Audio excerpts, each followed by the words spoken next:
How many times have you blamed your past for why you can't do something today? Like, I can't speak up in meetings because I was always told to be quiet as a kid. Or, I can't start that business because my family or school never taught me about money. Yeah, we've all been there playing detective with our own lives, trying to solve the mystery of why we're stuck. But what if I told you that while you've been busy digging through your emotional baggage like you're searching for buried treasure, you've been missing the real twist? What if the reason you're stuck has nothing to do with what happened to you and everything to do with what you're secretly trying to achieve right now? I know that sounds like I just said gravity doesn't exist, but stick with me here, because this is about to get interesting.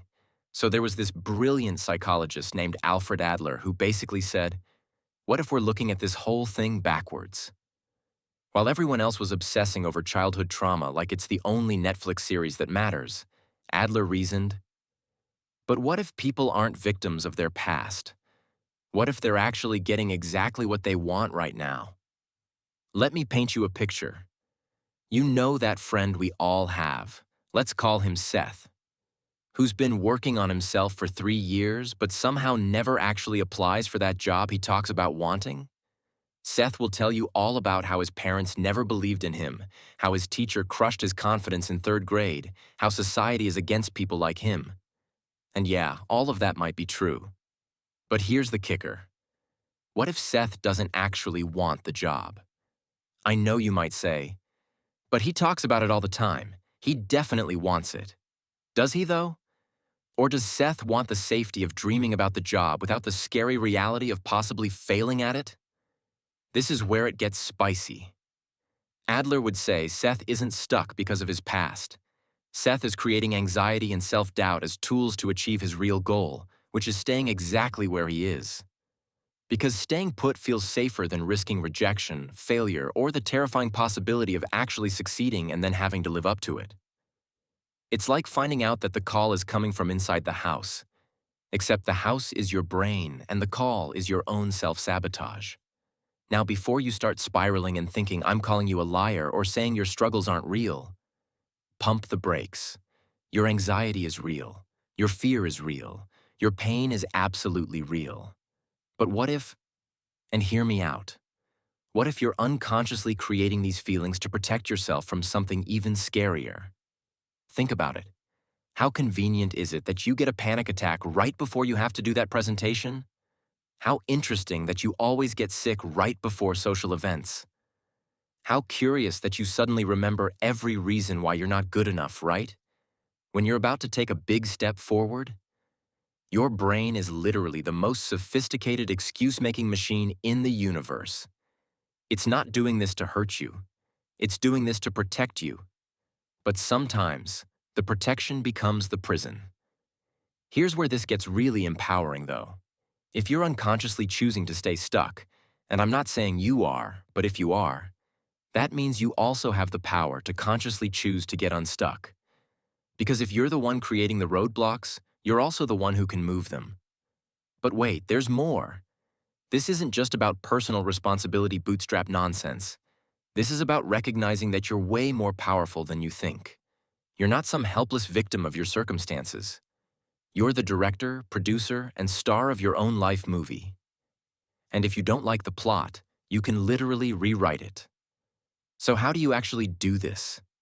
How do you stop being your own worst enemy and start being your own best friend? Well, first, you've got to get honest about what you're really afraid of. Not the surface level stuff like, I'm afraid of public speaking. Go deeper. Are you afraid of being judged? Of being seen as a fraud?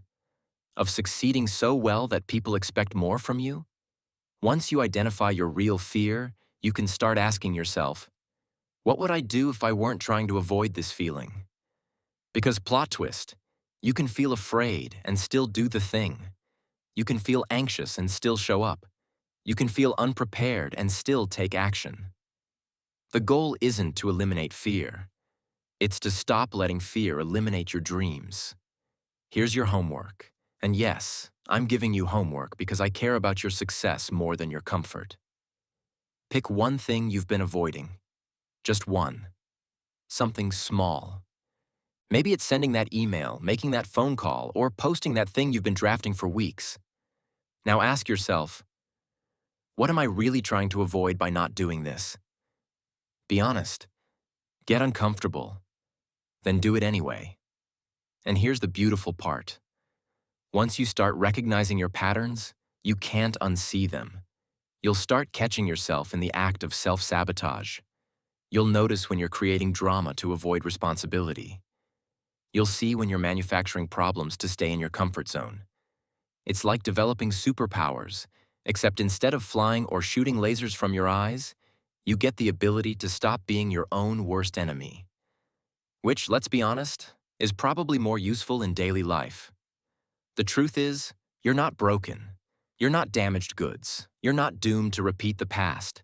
You're just like me, but your brain is trying to keep you safe in ways that sometimes keep you small. But you don't have to stay small. You can choose to grow. You can choose to risk. You can choose to become the person you keep saying you want to be, instead of the person you keep explaining why you can't be. So what's it going to be? Are you going to keep playing detective with your past? Or are you going to start being the architect of your future?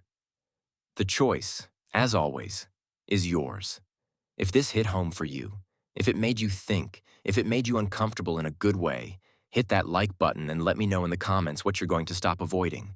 And if you want more reality checks disguised as pep talks, subscribe. Remember, you're not stuck because of where you've been. You're stuck because of where you're afraid to go. But the beautiful thing about fear, it's just an emotion, not a life sentence. So feel it. Thank it for trying to protect you, and then do the thing anyway.